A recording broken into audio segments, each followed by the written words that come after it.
Well, hello, we're back. We're back at Talk Labor. You're here with Jerry Williams as your host, and that'll be me. Again, I want to thank you all for watching this show because you, again, have put us at the top.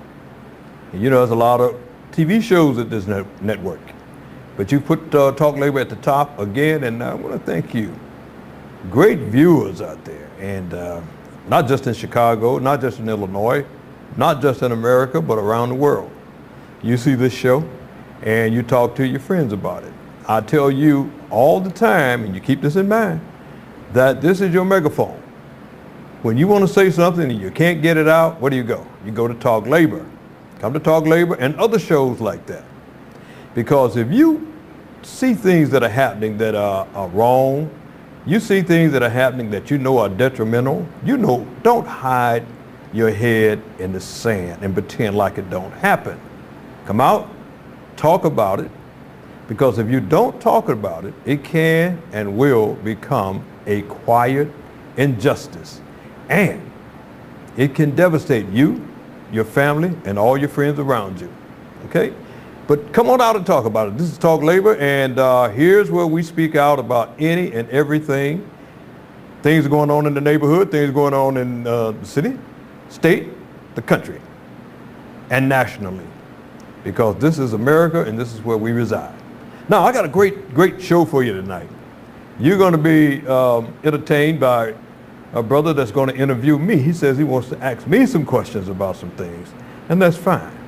Feel free to call in as you do normally. And if you want to, you can email talklabor@gmail.com, and we'll answer some of those emails. We'll start to pile up, but we're going to answer some of them in the hopefully next week, okay? But, like I said, we got a great show. I got some brothers that's coming on this show that you're going to enjoy. They talk about a lot of the things that are on your mind that you don't get a chance to say. They're going to say it today. And it's going to be a beautiful show. It's going to be a beautiful show. One of the things I want to do when we start off is we're going to talk about what is going on in the state of Illinois. You got a guy down there by the name of Rauner that's trying to ride roughshod over unions, trying to ride roughshod over citizens in this great state. It's not going to happen. It's not going to happen. This, I think, past day or so, I think the Democratic House tried to pass a bill to try to get the budget taken care of, and the bill would have allowed for unions that have a problem with management or whatever company they're with to go to arbitration instead of striking. They won't be able to strike. And that bill said that it had to have a sunset clause in it, meaning that it would expire at the end of the term that this governor is, this particular governor we have here in Illinois right now. Now, they needed X amount of people to vote to make sure that, they could override any veto that the governor put in. They got it all the way down to one guy. One guy is missing. His name is Duncan. Mr. Duncan, we see you. You cannot hide from us.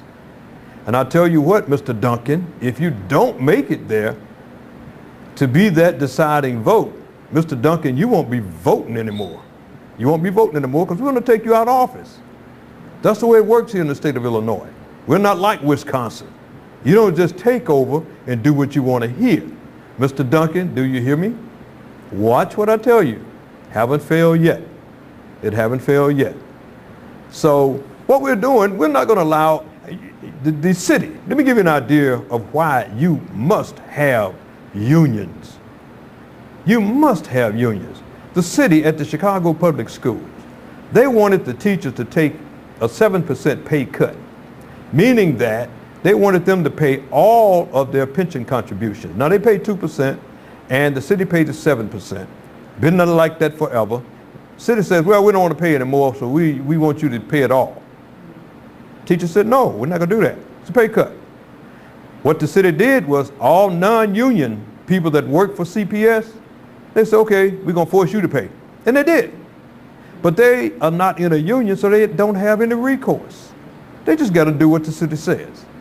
So they're paying 9%. They're forced to. They don't have any recourse. They can't go to anybody. Union do have recourse. You have a contract that's signed by the union and the company that said you're going to do A, B, C, and D. Now they can't just come and do that to the union. They have to sit down and bargain. If they want something, they got to give something, and that's the way it works. So all you people running around here saying, oh, we don't need a union and we don't need this. Think about it, sweetheart, dude. You got 2 days a week off, unions. You got vacations, unions. See, if you have 2 days a week off, it's a law now, the Fair Labor Standards Act, I think.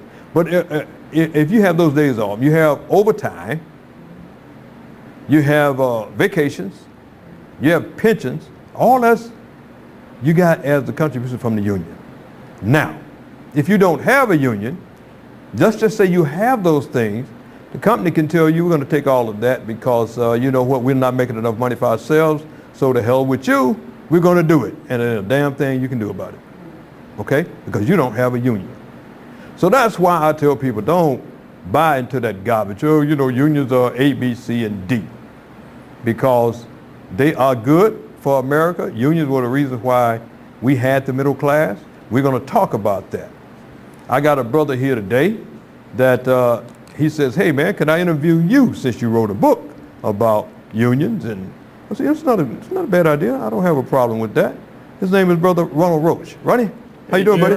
Hey, how you doing? Hey man, how you doing? Pretty good. Good, good. You telling me that you wanted to ask me some questions about labor and the book that I wrote. Right. So hey, the floor is yours.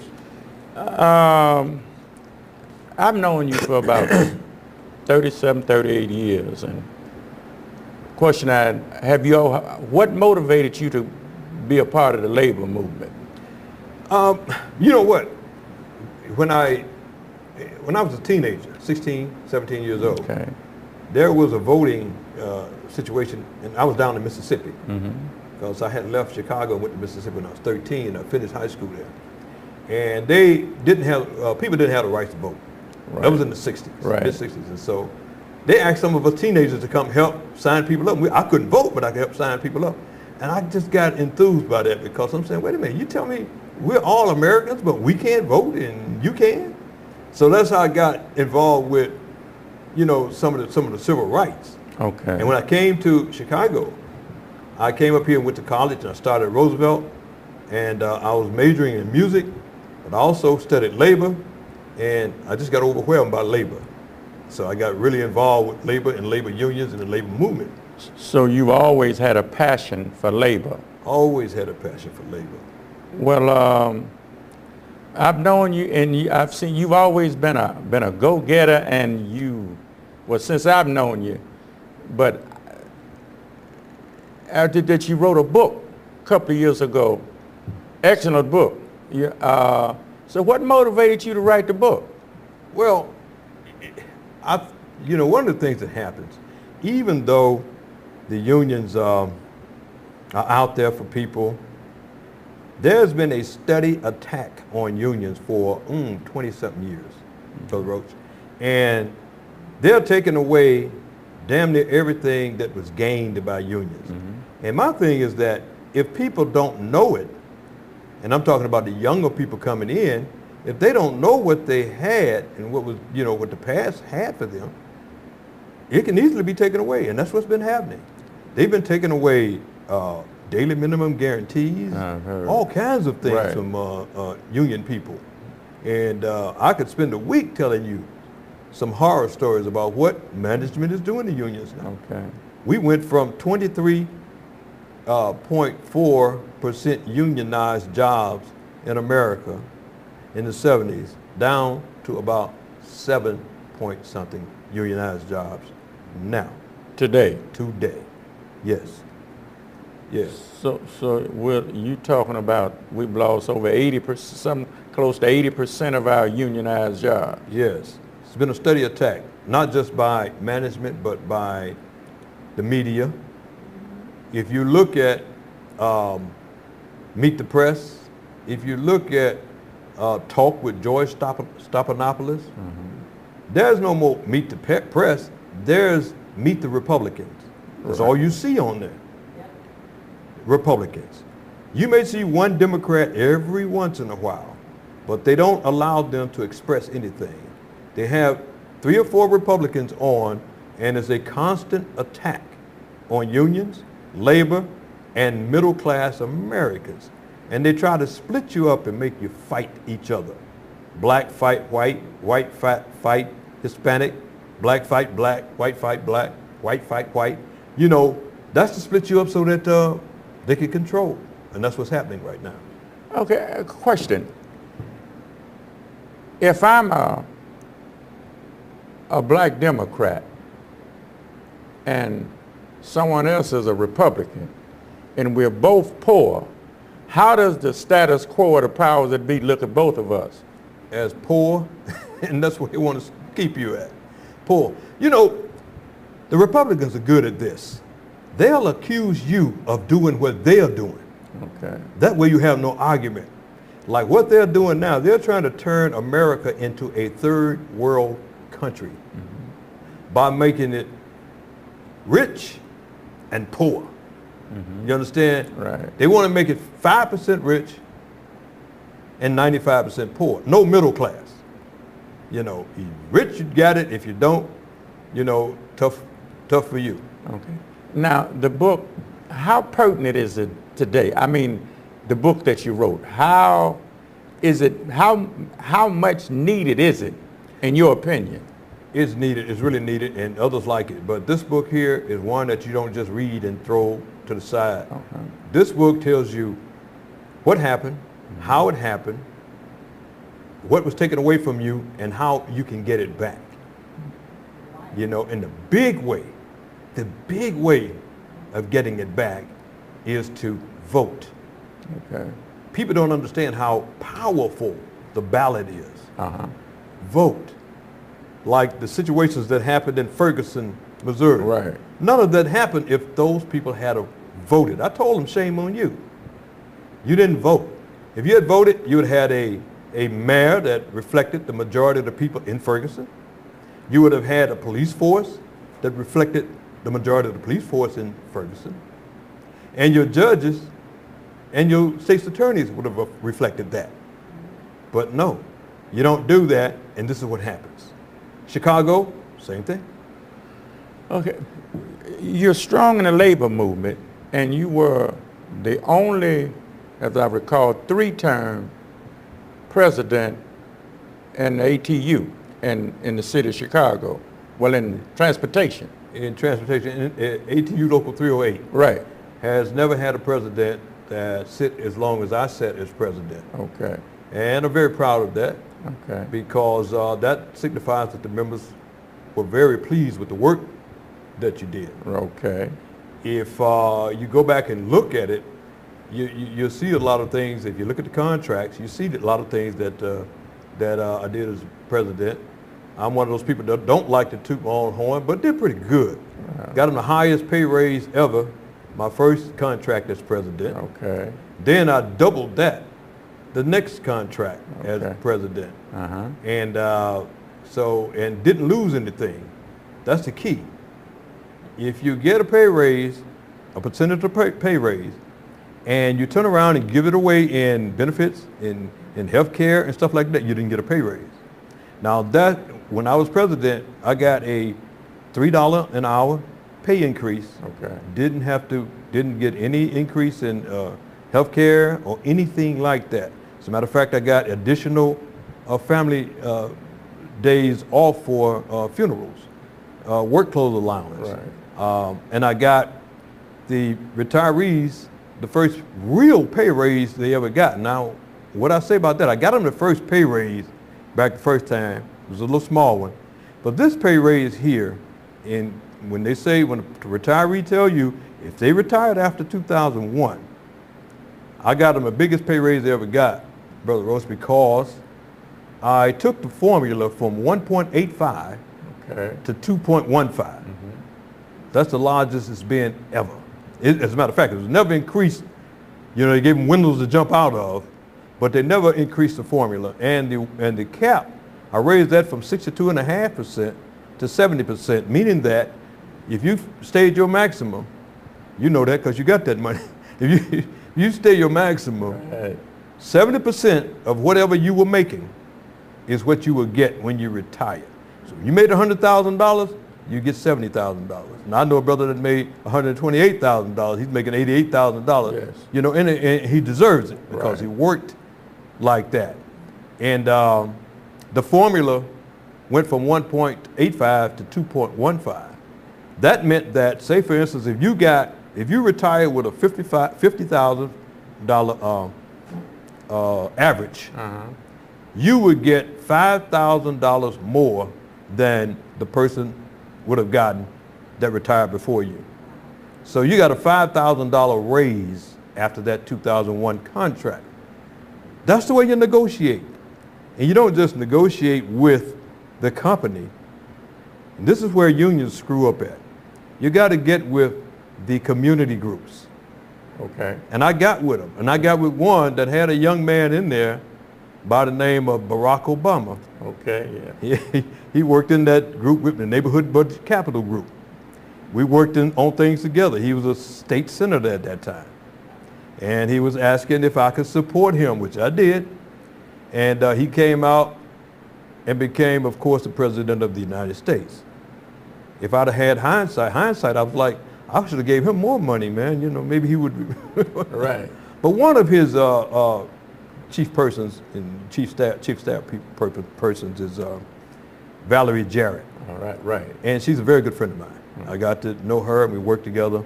And I got to know a lot of the other state legislators.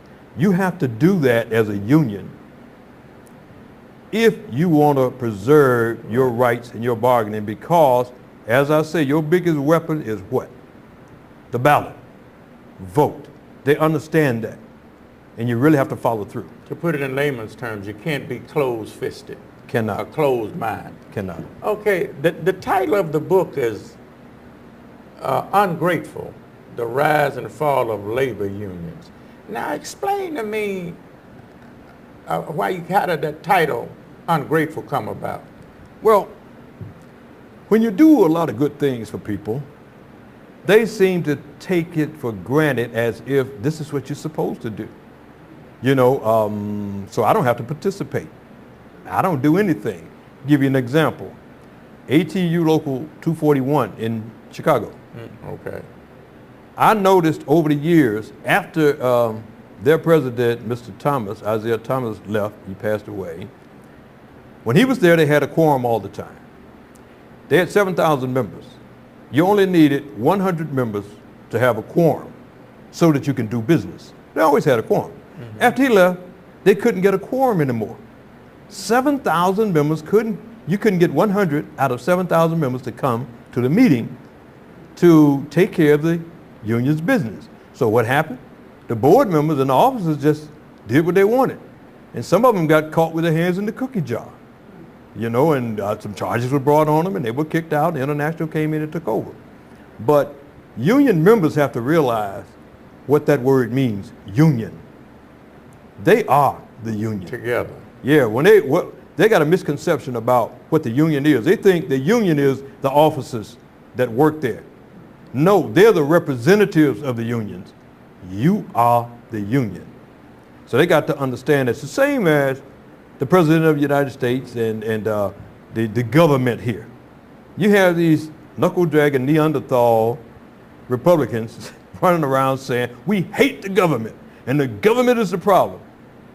The people are the government. So you hate the people? You hate the people. And they're telling the truth.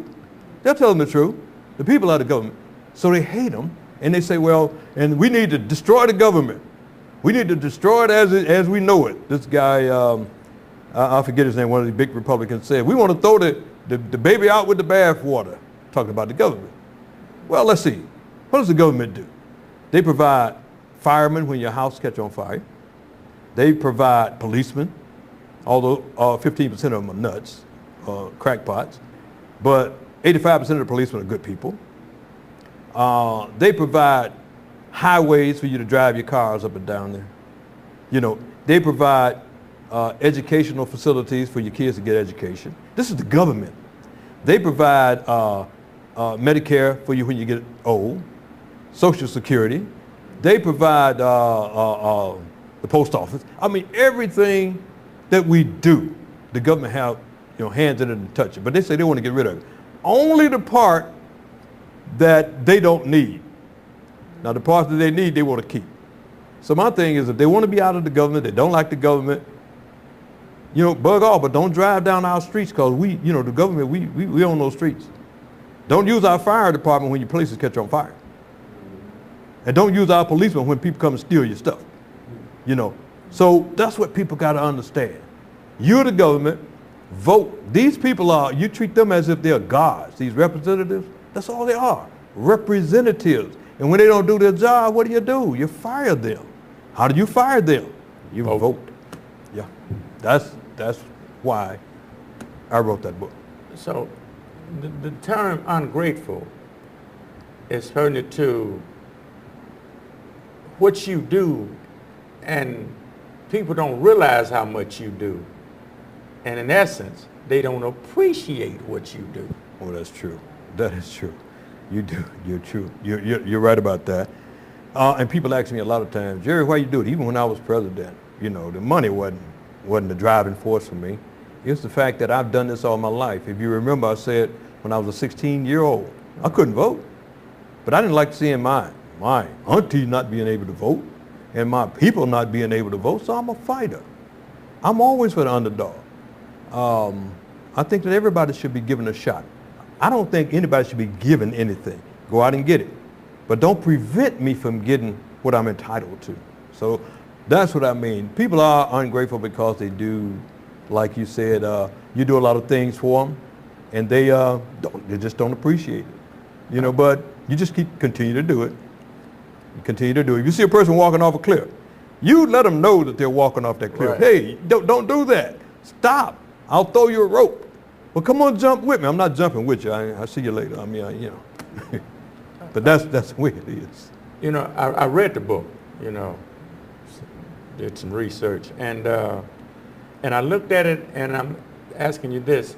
Do you think that it's pertinent that with the way labor is being trodden upon and stomped upon and kicked on and pushed around? I was looking in the paper today, man, how many people are getting laid off today.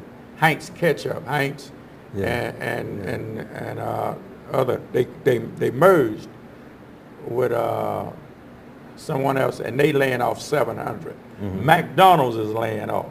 Walgreens is laying off. Mm-hmm. And I look at the book. Don't you think that, as powerful as that book is, and I look at that, that's just the way I see it. Maybe a few people here read The Prince of Machiavelli, mm-hmm. The Machiavellian Principle. And it was pertinent to getting political from a political aspect. I look at that book as though it's a must reading. Mm-hmm. If you want to maintain and get back and not lose what you have. I listened to what you said and how you put it. This is a must read for every person in the country and out the country. Yes, it is. It's a must reading. It is. That because you don't realize, I don't think people realize, they don't know how. They think, well, we are straight. Yeah. It don't work all the time. Yeah. You got 100 million people out there waiting on you to walk off the job. This is true. So, the idea, though, is just like you said, it is a must. You got to read it. It's a must read. And the book is doing very well. Got a lot of interviews set up, and that are coming up. And what happens is, if corporate can knock you to your knees, get you to a point where you're begging, you're going to do anything they want you to do. That's right. So you got to stand up and let them know you're not going to let that happen. I'm so proud and touched to see unions stepping into places where they never stepped into before. They would take the automobile industry from the belt state, the Rust Belt states, and take them south, because they'll fight unions, tooth and nail in the South. Right. Now, where they're paying a guy $23, $24 an hour here, they pay them $8, $9, $10 an hour to do the same work down there. And that's something we got to put a stop to. Right. And the way you put a stop to it, you go down there and you organize. and you're really organized, people say that you can't do it. Yes, you can. There are ways to do everything. And you go down there and you vote. I heard Reverend Justice Jackson say the other day, don't give up on the South as if, well, that's just the South. They're not going to do anything. You got a lot of votes in the South. You got a lot of votes, not just black, whites too, that if you reach out to them, they'll understand. You got some intelligent people down there. That's right. So you just got to keep fighting it. I hope the book gets out to everybody that we can get it out to, so that they read it, they'll understand what they can and can't do. We've been very successful in the things that we've done. Right. We've been very successful in the things that we've done. People call me a very good negotiator. I just use common sense. If it makes sense, we do it. If it don't make sense, we don't do it. So that's what we have to do. We have to make them understand that Ungrateful, the rise and fall of labor unions, you know, it is one of the top books out there in labor. Yeah, so, I think so. you know, I'm very proud of that baby. Okay. And I thank you for asking me and interviewing me on that book. And I thank you for allowing me to come on and interview you. I know you told me I get interviews at every other station, television and radio, but I don't get it here. So you said you come in. I really appreciate that, Brother Roach. Right. All right, we're gonna have a commercial. We'll be right back. All right. With a little more information. We'll be right back in a moment.